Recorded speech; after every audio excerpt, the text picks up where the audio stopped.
everybody, happy Monday. Hope everybody's having a good day today. So Belarus has been on the news for the past month. There has been tumultuous time prior to the presidential election on August 9th because the opposition leaders were detained, therefore they could not run in the Belarusian presidential election. So Lukashenko's announcement that he secured close to 80% of a favor vote when in fact everybody knows the elections were not exactly honest, to put it mildly. Of course, Russia accepted the elections as being legit at this point in time. However, there's a video has been released of Tichanovskaya, who's the official leader of Belarusian opposition. She's currently in Lithuania, of actually instructing to storm Belarusian parliament. I have to make it clear, the video has not been authenticated. Highly likely it has been leaked either by Belarusian intelligence services or Russian intelligence services, but I will leave the video link at the bottom of this video so you can check it out for yourself and make your own decisions based on that.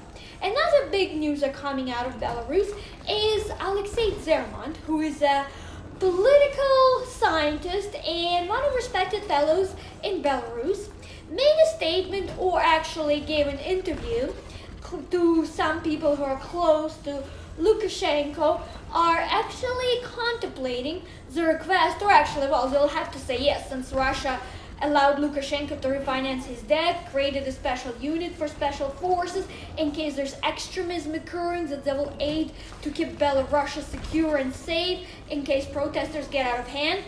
To make it clear, Belarus has not had any Russian special forces enter Belarus as of yet. It was just a request and Putin is holding up. That's a true statement. So what does it mean overall? That basically means that Russia wants Belarus to sign another defense geopolitical union and economic union with Russia. So technically speaking, that gives Russia carte blanche to defend Belarus even more, even though, Russia is always considered Belarus to be its ally in certain ways, and they also share border information. They had integrated banking system released earlier this year, which hasn't been discussed much. So given all that, that would mean that Lukashenko would have to pretty much answer to Putin. Of course, Belarus will still stay neutral as best it can. Lukashenko will get to stay in power. How long it's to be determined probably by Russia, if anything, because at this time, Kremlin never forgets how Lukashenko was playing both sides prior to the election, and also was trying to say, oh, he can get a better deal on gas from the West, oil, the whole situation, Russia should be giving them better preferential rates, etc.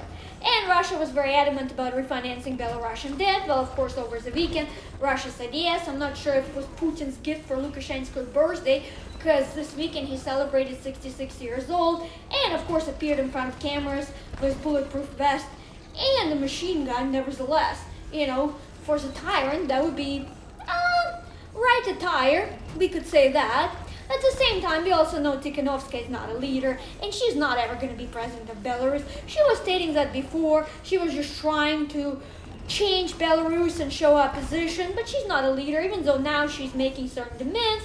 She's saying that she'll have dialogue with Russia. She's offering this. She's also demanding Russia doesn't enter Belarus if protests intensify. Of course, she doesn't have any leverage or power at this moment. Yes, she's an opposition leader, but how far will that go is unknown. However, so back to the union and the new pact. So the new pact would mean that Russia could enter Belarus at any time.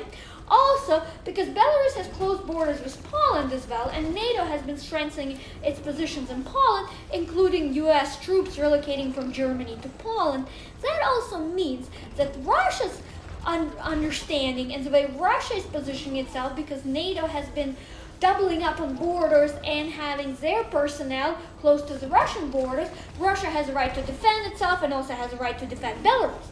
So, since Lithuania has been also in forefront of the situation with Belarus, well, they're hosting Tikhanovskaya indefinitely for now. She's been staying in Lithuania. So, given all these circumstances, what it basically means, well, Belarus will be part of Russia and even though Russia says neutrality, it will be basically unannounced autonomy.